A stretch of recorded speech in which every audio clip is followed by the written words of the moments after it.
На канале Абхазского телевидения информационный выпуск Камши-Укшара. Здравствуйте. Сегодня в выпуске.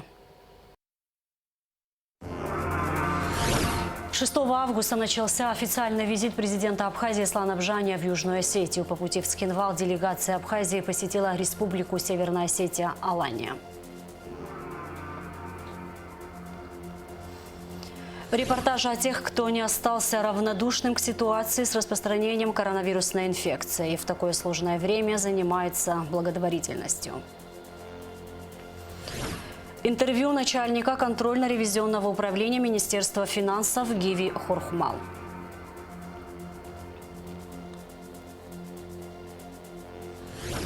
Купальный сезон в Абхазии перевалил за экватор, однако проблема безопасного поведения на воде не стала менее актуальной.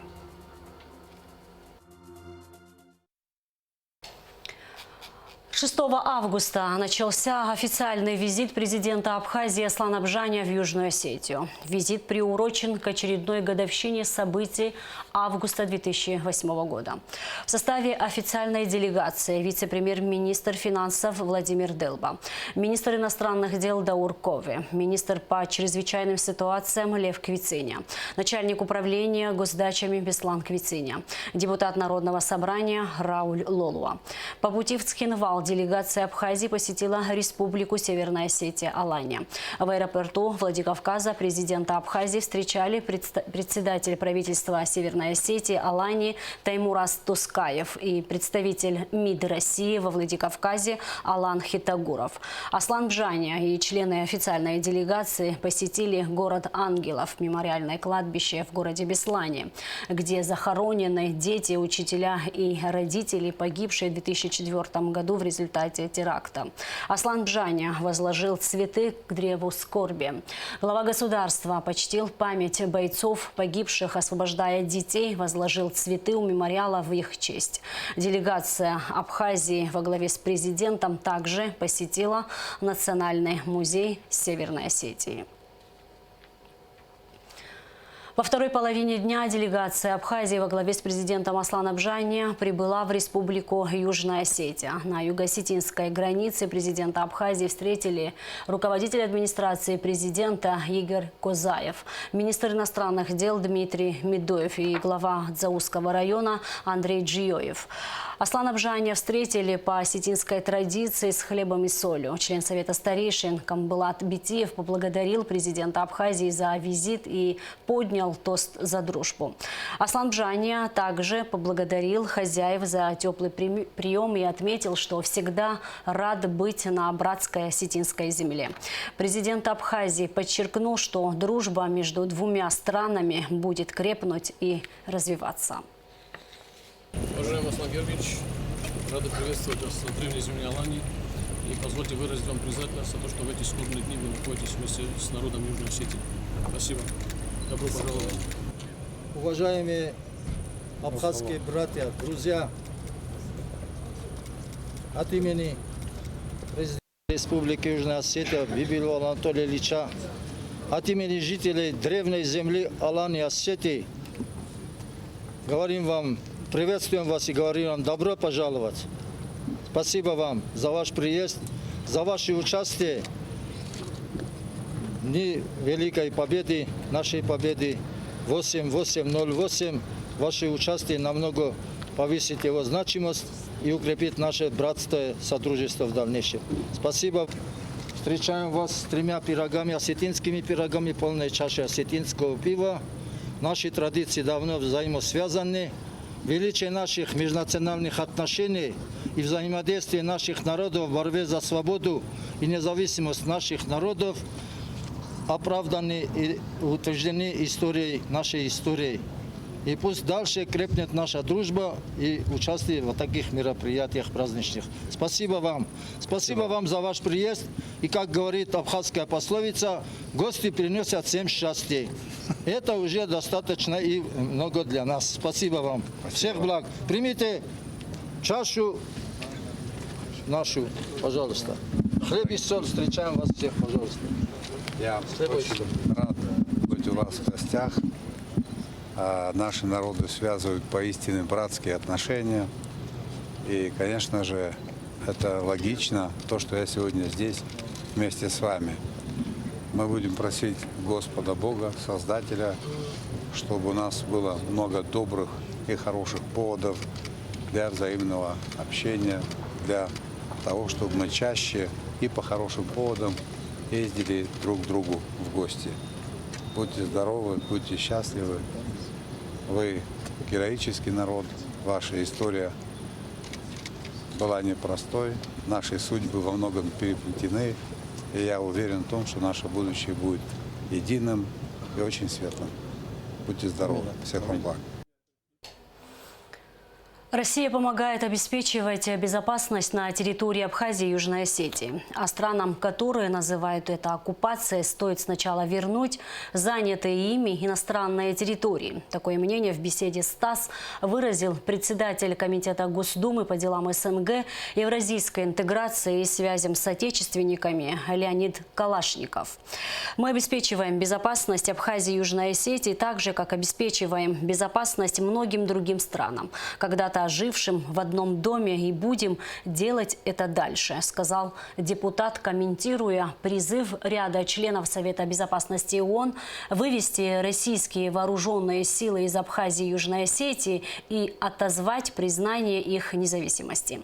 По словам Калашникова, той же Великобритании, которая присоединилась к этому заявлению, сначала нужно вывести свои войска с Кипра, так как она просто захватила территорию своей бывшей колонии, присвоила ее и сделала своей собственностью. В свою очередь, вице-спикер Госдумы Ирина Яровая заявила, что недопустимо требовать от России нарушать внешние принципы международного права – свободу, равенство и справедливость. Кроме того, в силу принципа равноправия и самоопределения народов, закрепленного в Уставе ООН, все народы имеют право свободно определять свой политический статус, без вмешательства извне, и осуществлять свое экономическое, социальное и культурное развитие. И каждое государство обязано уважать его право, сказала она журналистам. Призыв ряда членов Совета безопасности ООН вывести российские вооруженные силы из Абхазии и Южной Осетии и отозвать признание их независимости также прокомментировал заместитель директора Департамента информации и печати МИД России Александр Бикантов. Россия готова к восстановлению отношений между государствами в той степени, в какой к этому готова грузинская сторона.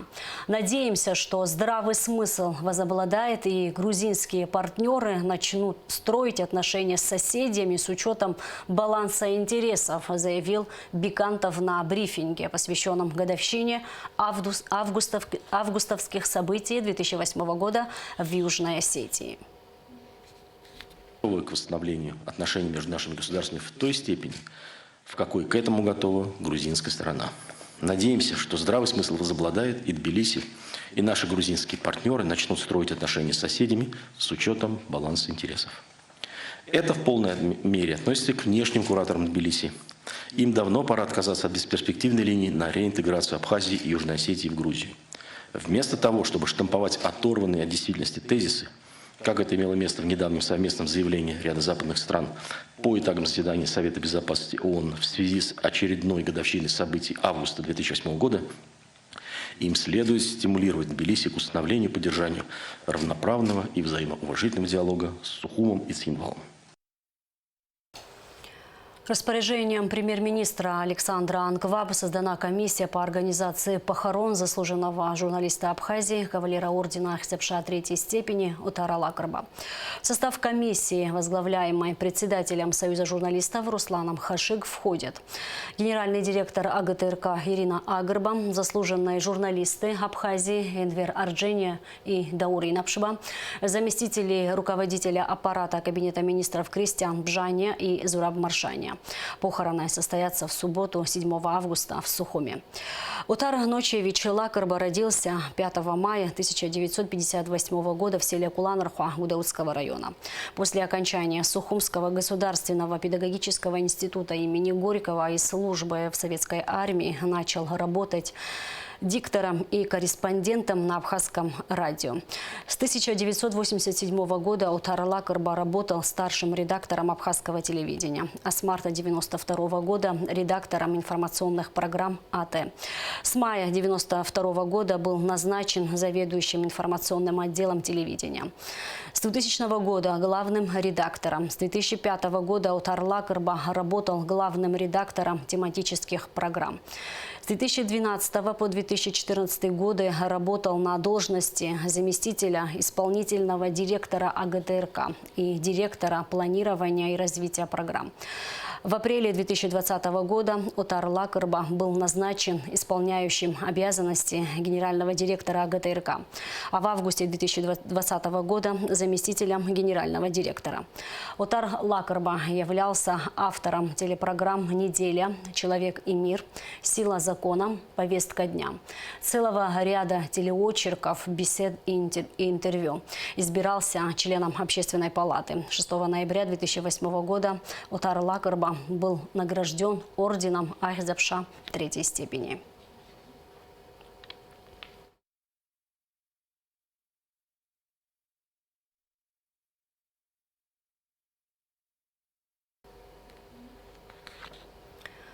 Контрольно-ревизионное управление Минфина Абхазии в 2020 году выявило нарушения на сумму более 400 миллионов рублей. Об этом, в частности, было сказано на последнем заседании Кабинета министров. В интервью нашему телеканалу начальник КРУ Гиви Хурхмал подробно рассказал о результатах проверок и о мерах, которые применяются по отношению к нарушителям. Смотрите актуальное интервью сразу после новостей. А сейчас небольшой отрывок из него. По результатам контрольных мероприятий аппарата Государственного комитета Республики Абхазия по делам молодежи и спорту были применены за допущенные финансовые нарушения бюджетные меры принуждения в виде сокращения лимитов в общей сумме на 5 миллионов 759 тысяч 600 рублей. Данные меры были исполнены в тот же час после подписания соответствующего приказа и уведомления представителя объекта контроля. Кроме того, по результатам контрольного мероприятия Министерство культуры, хотел бы сказать, Министерство культуры имеется в виду не аппарат или не только аппарат Министерства культуры, а ряд его, в том числе подведомственных организаций, за допущенные нарушения финансового и нефинансового характера также были применены бюджетные меры принуждения в виде сокращения лимитов в общей сумме 3 миллиона 143 тысячи рублей. Благотворительность в эпоху пандемии. Новый опыт для нового времени. Главный ковид-центр страны, Гудаутский госпиталь, обеспечивается государством всем необходимым – медикаментами, расходными материалами, а также провизией. Но на фоне роста числа заболевших коронавирусной инфекцией и увеличения количества пациентов в госпитале, любая поддержка, оказываемая больнице, имеет огромное значение. Многие граждане Абхазии не остались равнодушными к ситуации и по мере возможностей оказывают больнице посильную помощь. Наш следующий сюжет именно о таких людях. Репортаж Сарии Кварацхеля.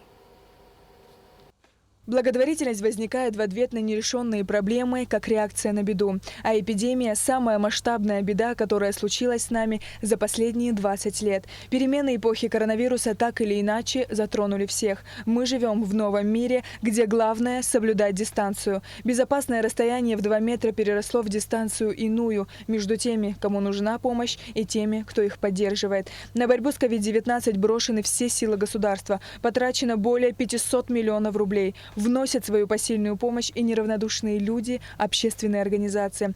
Так, руководитель Гудаутского местного отделения Всемирного Абхазо-Базинского конгресса Амра Лакоя уже более 6 лет занимается благотворительностью, а с начала пандемии оказывает помощь Гудаутскому ковид-госпиталю. Ну, за последние 1,5 месяца наличными деньгами мы собрали где-то 3 миллиона 700 тысяч рублей. Это пожертвования наших друзей, наших знакомых, не безразличных к ситуации. Это друзья и родственники главврача, это обычные наши граждане.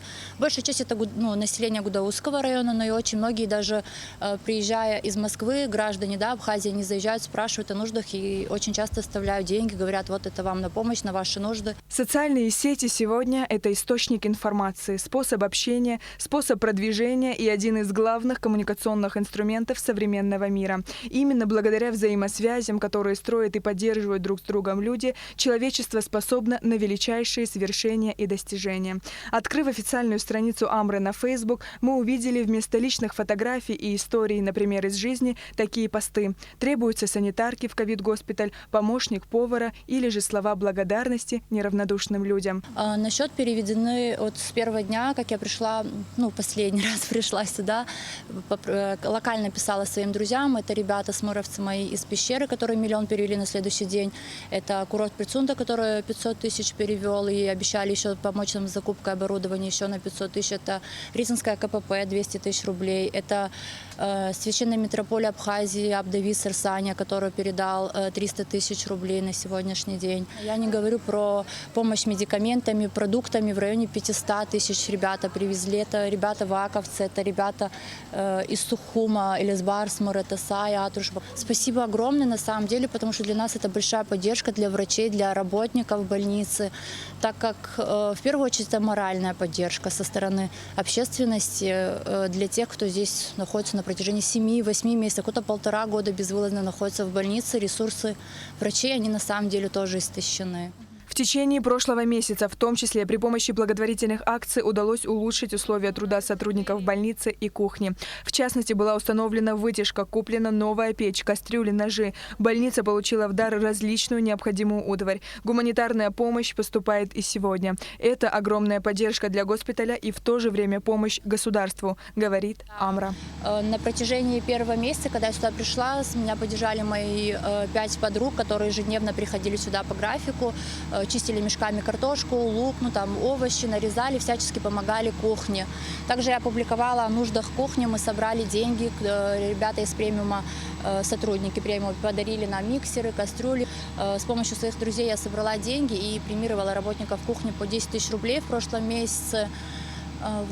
Сделали им комнату отдыха, предоставили им душевую, сортир, предоставили им кондиционеры, кровати. То есть они могут зайти отдохнуть, когда у них есть время между обедом, ужином и завтраком.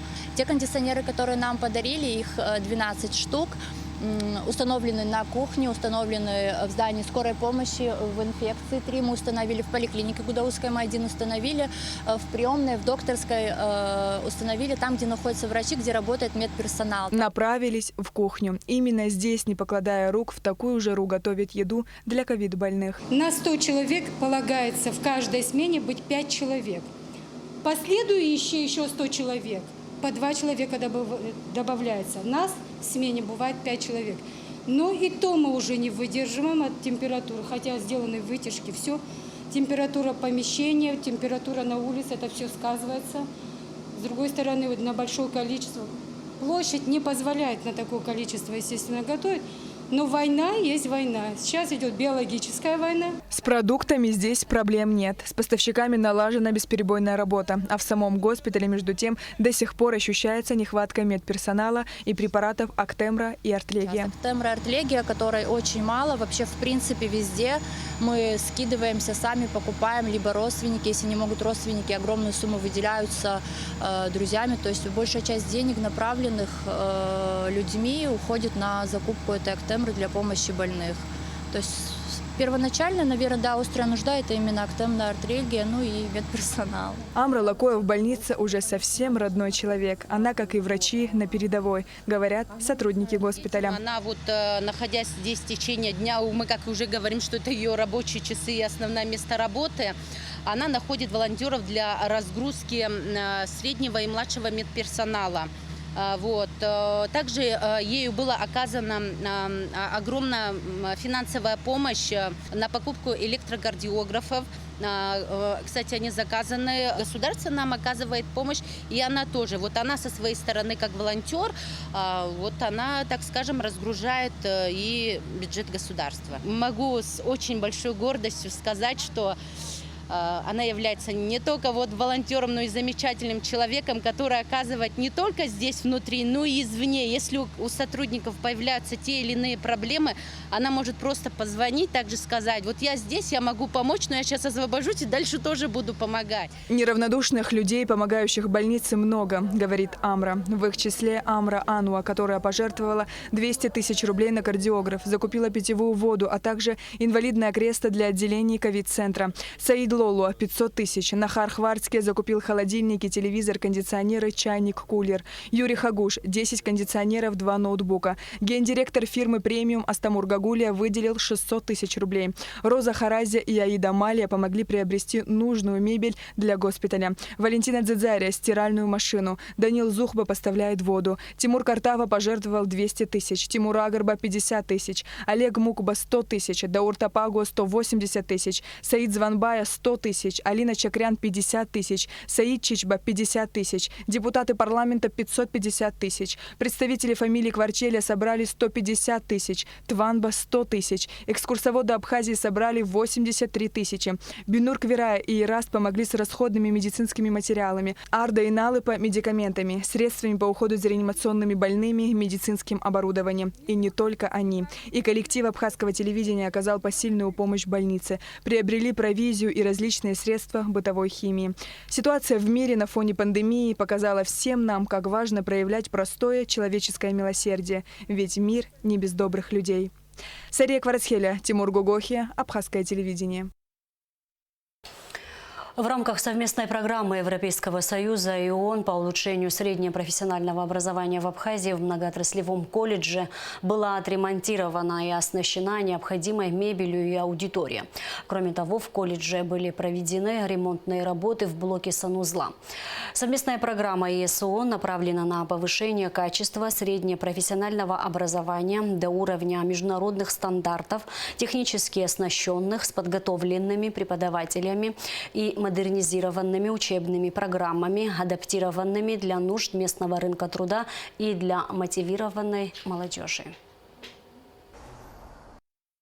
В рамках этой программы в конкретном колледже мы сейчас реализуем вторую фазу. Мы отремонтировали большую аудиторию, которую мы называем многонаправленную, многофункциональную аудиторию для учебного процесса. Мы также оборудовали эту аудиторию со всем необходимым мебелью, чтобы это было, скажем, самое современное, интересное, современным дизайном. Специально подобрали дизайн, чтобы студенты пришли и почувствовали себя в современном учебном заведении, которое не отличается от, скажем, учебных заведений в любом колледже евразийского пространства, Восточной или Западной Европы. Мы также большое внимание уделили той проблеме, которая, к сожалению, возникла с прошлого года, COVID. То есть это особые требования к подготовке решения санитарных норм, санитарных правил.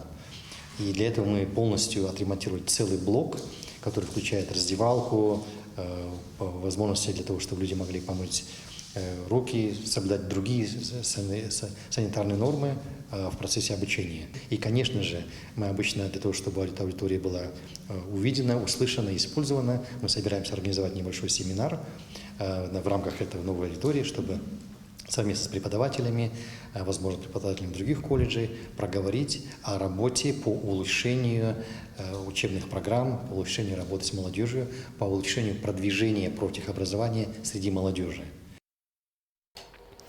Купальный сезон в Абхазии перевалил за экватор. Однако проблема безопасного поведения на воде не стала менее актуальной.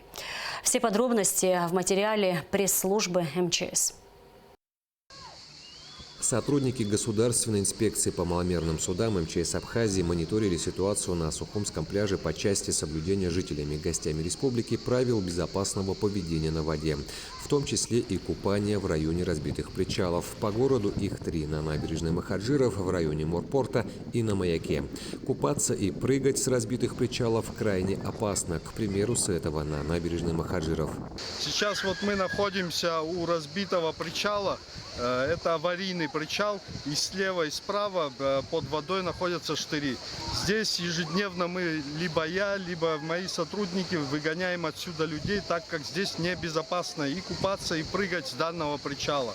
Мы это обговаривали с администрацией города, чтобы данный причал закрыть. Но и тем не менее, если даже закрыть, с моря заходят, в особенности молодые люди, дети, и прыгают с данного причала. По словам Тенгиза Сабо, вполне возможно, что данный причал придется обносить металлической сеткой или иным основательным ограждением. А еще немало случаев, когда, используя подручные приспособления, молодые люди забираются на высотные нефункционирующие причалы и прыгают с них в море. На той же набережной Махаджиров есть подобный причал, откуда почти с 7-метровой высоты молодежь беспечно ныряет в воду, рискуя получить серьезные травмы и увечья.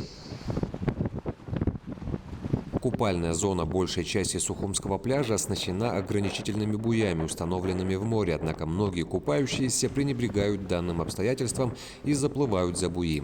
Фактически это уже судоходная часть акватории, и, как говорят спасатели, риски попасть под винты маломерного судна крайне высоки.